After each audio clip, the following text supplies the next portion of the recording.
to the fore was that women valued the new self-confidence and the respect that they as women now had in the community.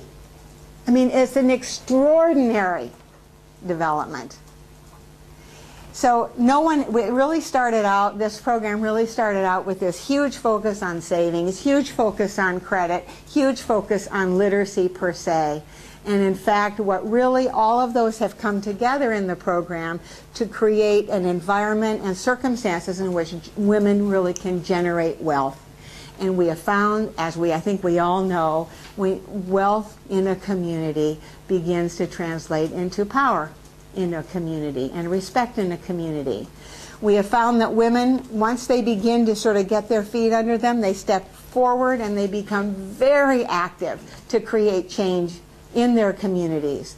When this program began in Nepal with 125,000 women, we found that most of the activities that women in communities were involved in were about physical infrastructure, building a water tap, improving a trail, putting a new roof on the community building.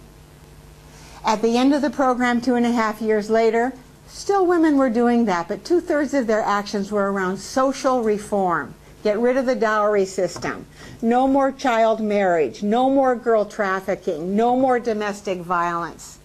I mean, it's an extraordinary shift. So what are some of the universalities here? It's a little hard for me to be terribly succinct, but one, women in groups. Two, a fundamental belief that women can and will help themselves. Three, a fundamental belief that the more we give, the more in terms of handouts, support, charity, funds, seed money, subsidized interest, all that stuff, the more we create dependence on us to give more. And dependency is not empowering. I cannot stress that enough. Dependency does not empower people.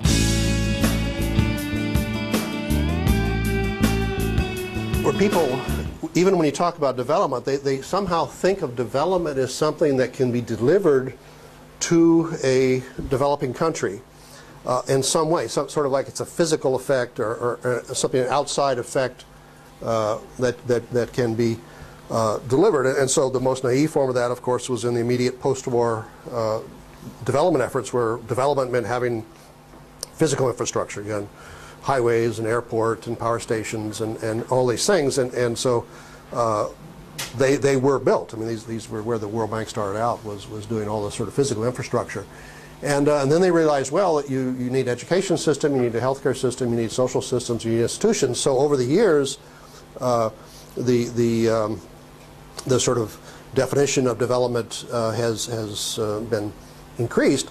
But as you get into these other, what we call soft systems, social systems and education, healthcare, institutions, legal system, all that, then you're talking about transforming people. You're not talking about building a power plant. And so even much more, it becomes something that has to be involved a transformation on the part of the people, not just a physical thing. And even the physical things, of course, require people to operate them, but that was relatively easy.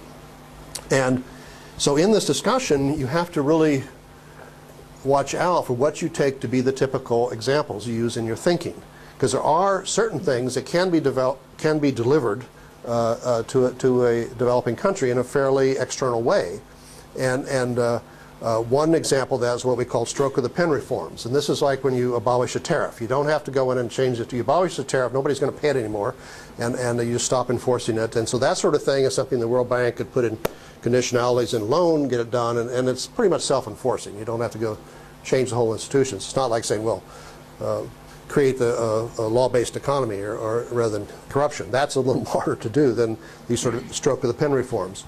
Other example of vaccinating the children is the classic paradigm example of something where the outsider can swoop in.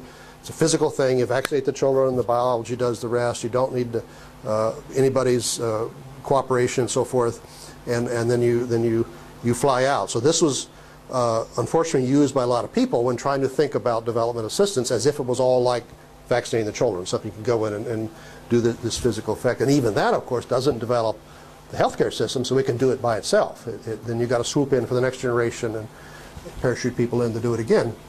And now it's mosquito nets. But this is the sort of thinking that has informed Jeff Sachs and a lot of these people that take that as their mental model. You know, when you read their stuff, they don't have any thinking about institutional development or capacity development. They're all thinking of some sort of external intervention. We deliver this good effect, and then we fly out feeling good that we've done the thing. And there are a few things like that, but they are very much the exception.